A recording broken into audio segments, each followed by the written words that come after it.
क्योंकि हमारे साथ तो ये मिस हैपनिंग नहीं हुई, बट हमने देखा जब हमारी चेकिंग हो रही थी तो हमारे साथ और पर्सन थे वहाँ पे खड़े होकर, उनके साथ प्रॉब्लम ये हुई। वेलकम बैक गाइस, मैं हूं नीरज और इस वीडियो में हम बात करने वाले हैं चारधाम में ई पास यूज़ होने वाला है उसके बारे में। तो उसकी पूरी इन्फॉर्मेशन मैं आपको इस वीडियो में देने वाला हूं।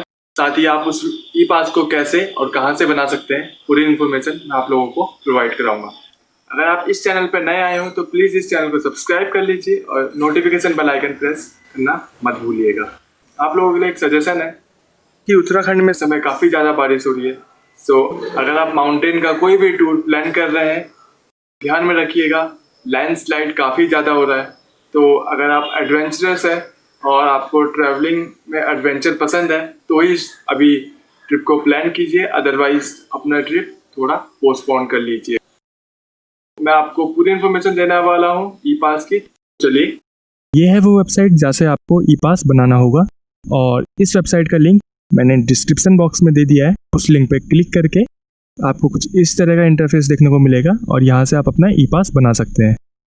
अब बात करते हैं टर्म्स एंड कंडीशन की, जो उत्तराखंड गवर्नमेंट ने आपके लिए बनाई है, तो आपको उनको फॉलो करना होगा।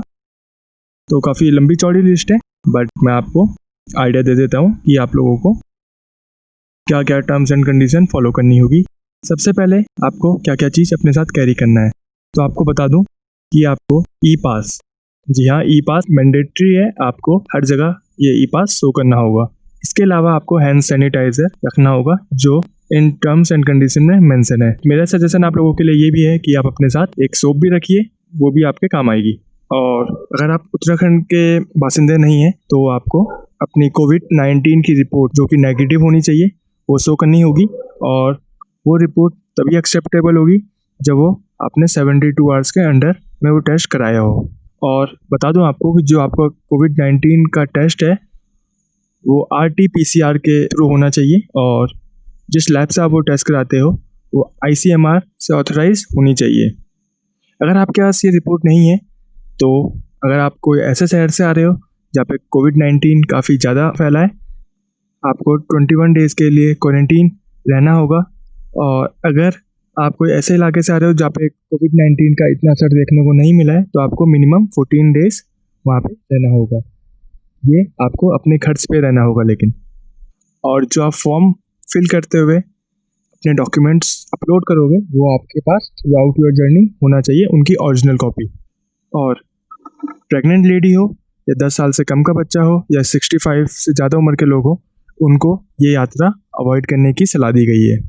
और जिस व्हीकल में आप आते हैं उसकी ऑक्यूपेंसी 50% होनी चाहिए, यानी अगर आपका व्हीकल 4 सीटर है तो आपको उसमें मैक्सिमम 2% अलाउड होंगे बैठाना।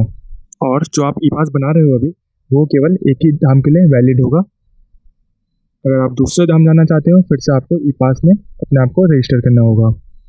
अगर आपको कोविड-19 के कोई सिम्टम्स अपने में दिखाई दे रहे हैं बिफोर जर्नी तो आप अप्लाई मत कीजिए। और अगर ड्यूरिंग जर्नी आपको सिम्टम्स दिखते हैं तो आपको नियर बाय अथॉरिटी उनको बताना होगा।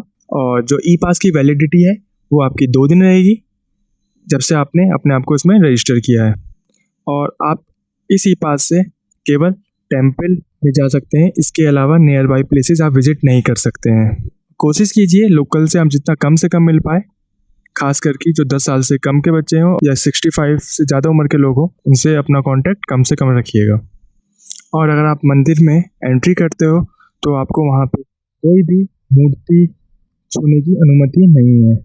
और अगर आप इस यात्रा से पहले क्वारंटीन हुए हो कहीं पे तो आपको अपने पिछले 30 डेज़ की पूरी डिटेल के डॉक्यूमेंट अपने साथ रखने होंगे। और अगर अपलोड करने के लिए कहा जाता है तो उसे अपलोड करना होगा। और टेम्पल अथॉरिटी को ये परमिशन है कि वो आपको मंदिर में एंट्री करने से रोक सकती है कभी भी। इसके अलावा अगर आपने कोई फॉल्स इन्फॉर्मेशन दी है फॉर्म फिल करते हुए तो आपके ऊपर कानूनी कार्रवाई हो सकती है। तो ये तो थी टर्म्स एंड कंडीशन जो उत्तराखंड गवर्नमेंट ने आपके सामने रखी थी। अब मैं बता देता हूँ आपको कि फॉर्म आपको कैसे फिल करना है।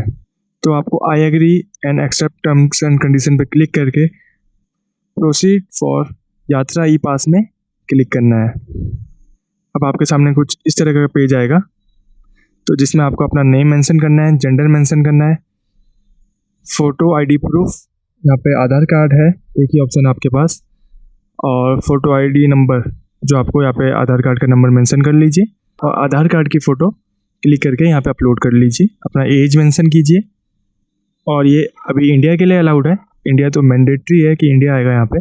और अपनी डिस्ट्रिक्ट यहाँ पे मेंशन कीजिए, अपना स्टेट मेंशन कीजिए, सिटी मेंशन कीजिए, एड्रेस मेंशन कीजिए, पिन कोड, ईमेल आईडी बिल्कुल पॉइंट टू पॉइंट सही होनी चाहिए, आपको आगे बताऊंगा क्यों। और एड्रेस प्रूफ टाइप यहाँ पे आधार कार्ड चुनिए, बेस्ट होगा, और उसकी भी फ़ोटो अपलोड कर लीजिए। और एड्रेस प्रूफ नंबर सेम रखिए। मोबाइल नंबर भी बिल्कुल सही फिल कीजिएगा, इसलिए क्योंकि आपका जो आगे का OTP आएगा वो आपका मोबाइल नंबर पे आएगा। इसके बाद आगे प्रोसीड कीजिए यहाँ से। फिर आपके पास एक OTP आएगा जिसको आपको फिल करना होगा, यहाँ पे फिल करके आगे प्रोसीड कीजिए। गाइस अभी कुछ टेम्परेरी कंजक्शन है जिसकी वजह से आगे साइट अभी चल नहीं पा रही है। सो मैं आपको बता देता हूँ कि आगे आपके साथ अगर कोई दूसरे मेंबर भी सफ़र में चलेंगे तो उनके नाम मेंशन करने होंगे, उनकी प्रॉपर डिटेल मेंशन करनी होगी, और जो आपसे इन्फॉर्मेशन मांगी जाती है, अगर आप अदर स्टेट के हैं तो आपसे प्रॉपर इन्फॉर्मेशन मांगी जाएगी जो कोविड-19 की नेगेटिव रिपोर्ट की, तो वो भी आपको मेंशन करनी होगी। उसके बाद आप कंफर्म कीजिए आगे के लिए, और कुछ टाइम बाद आपकी जो इन्फॉर्मेशन है उनको वेरीफाई किया जाएगा और परमिशन आपको दी जाएगी। देन जो परमिशन है आपको ईमेल आईडी में भी आएगी, इसीलिए मैंने आपको बोला था कि ईमेल आईडी बिल्कुल सही भरिएगा। और जो वो ई पास है उसको डाउनलोड कर लीजिए, कोशिश कीजिए अगर प्रिंट आउट निकलता है, क्योंकि हमारे साथ तो ये मिसहैपनिंग नहीं हुई, बट हमने देखा जब हमारी चेकिंग हो रही थी तो हमारे साथ और पर्सन थे वहाँ पे खड़े होकर, उनके साथ प्रॉब्लम ये हुई कि उन्होंने अपने आप को रजिस्टर किया हुआ था बट वहाँ पे नेट नहीं चल पा रहा था, जिस वजह से अपना ई पास नहीं दिखा पाए और उनको वहाँ पे रोक दिया गया। तो आप अपने ई पास की एक्स्ट्रा कॉपी अपने साथ रखिएगा। आई होप आपको ये इन्फॉर्मेशन पसंद आई होगी।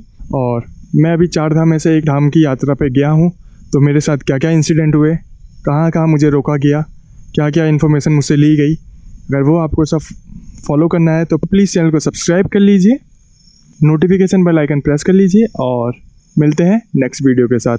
जय हिंद, जय भारत।